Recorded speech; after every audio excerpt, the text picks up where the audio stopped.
Hello everyone, this is तौहीद शकील। आज इस video में हम डिस्कस करेंगे हया सोफिया म्यूज़ियम, जो कि आजकल काफ़ी ज़्यादा चर्चा में है क्योंकि टर्की ने रिसेंटली हया सोफिया म्यूज़ियम को वापस मॉस्क में चेंज करने का फैसला लिया है। सो गाइस, मेन टॉपिक पे आने से पहले टर्की के बारे में कुछ बातें समझते हैं। टर्की एक यूनिक जियोग्राफिकल पोजीशन पे है क्योंकि इसका आधा हिस्सा एशिया में और आधा हिस्सा यूरोप में है। टर्की के नॉर्थ वेस्ट साइड में ग्रीस और बल्गेरिया, नॉर्थ में ब्लैक सी, नॉर्थ ईस्ट साइड में जॉर्जिया और ईस्ट में अर्मेनिया है। मुस्तफ़ा कमाल अतातुर्क इसे फाउंडिंग फादर ऑफ टर्की माना जाता है। पॉपुलेशन की बात करें, टर्की की पॉपुलेशन 8 करोड़ 40 लाख के आसपास है। टर्की एक मुस्लिम मेजॉरिटी कंट्री मानी जाती है। 98% आबादी इस्लाम धर्म फॉलो करती है।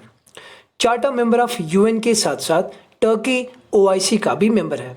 इंटरेस्टिंग बात यह है कि मुस्लिम मेजॉरिटी के बावजूद यहाँ कोई ऑफिशियल स्टेट रिलीजन नहीं है क्योंकि टर्की एक सेक्युलर कंट्री है। अब आते हैं न्यूज़ पे। What has happened. इस महीने के 10 तारीख को टर्की के हाईएस्ट कोर्ट ने कहा कि जो 1500 साल पुराना स्ट्रक्चर है जो कि इस्तांबुल टर्की में है और जिसका स्टेटस अभी म्यूजियम था, इसको चेंज करके मॉस्क में तब्दील किया जाएगा। यानी हया सोफिया म्यूजियम एक मस्जिद बनाई जाएगी। और प्रेसिडेंट एर्दोगन ने ये भी अनाउंस किया कि 24 जुलाई से हया सोफिया में प्रेयर्स भी स्टार्ट किए जाएंगे। यूनेस्को के अकॉर्डिंग हया सोफिया वर्ल्ड हेरिटेज साइट मानी जाती है और 1934 से ये स्ट्रक्चर म्यूजियम रहा है। वर्ल्ड काउंसिल ऑफ चर्चेज का कहना है कि जो डिसीजन टर्की के प्रेसिडेंट ने लिया है वो उसे वापस ले और कहा कि ये डिसीजन कंट्रोवर्शियल है। इससे पूरी दुनिया के क्रिश्चियंस के सेंटिमेंट्स पे ठेस पहुंचाई जा सकती है। चलिए अब इस स्ट्रक्चर की हिस्ट्री समझते हैं। हया सोफिया की कम्प्लेक्स हिस्ट्री शुरू होती है साल 537 में, जब बाइजेंटाइन एम्परर जस्टिनियन ने एक बड़ा चर्च बनाया था। डोम का बड़ा साइज होने की वजह से इसे दुनिया का लार्जेस्ट चर्च माना जाता है।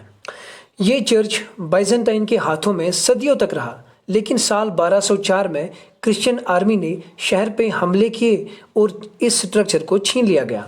फिर 1453 में बाइजेंटाइन्स को हार का सामना करना पड़ा जब मुस्लिम ओटोमन सुल्तान महमद सेकंड ने इस्तांबुल पे कब्जा किया और फिर हया सोफिया में फ्राइडे प्रेयर्स अदा किए गए।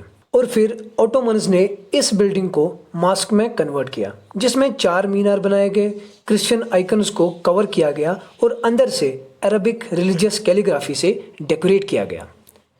सेंचुरीज के बाद ओटोमन एम्पायर के दौर में 1934 में इस मॉस्क को म्यूजियम में तब्दील किया गया ताकि टर्की को मोर सेक्युलर बनाया जाए। आज की बात करें, हया सोफिया टर्की की मोस्ट पॉपुलर टूरिस्ट साइट मानी जाती है और इस महीने के 10 तारीख को डिसीजन लिया गया था कि हया सोफिया म्यूजियम को वापस मस्जिद में तब्दील किया जाएगा। अब देखते हैं यूनेस्को का क्या कहना है। व्हाट यूनेस्को हैज़ टू से। हमें पता है Hagia Sophia UNESCO world heritage site मानी जाती है। यूनेस्को ने इस डिसीजन को अपोज किया, कहा कि हमें इस डिसीजन पे अफसोस है, कहा कि इस स्ट्रक्चर को सेलिब्रेट करना चाहिए एज अ म्यूजियम। इसे एक रिलीजियस पहचान देना अच्छा आइडिया नहीं होगा।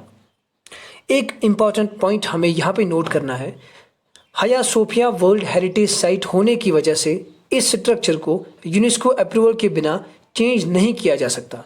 An approval is needed from UNESCO World Heritage Committee to change it into mosque.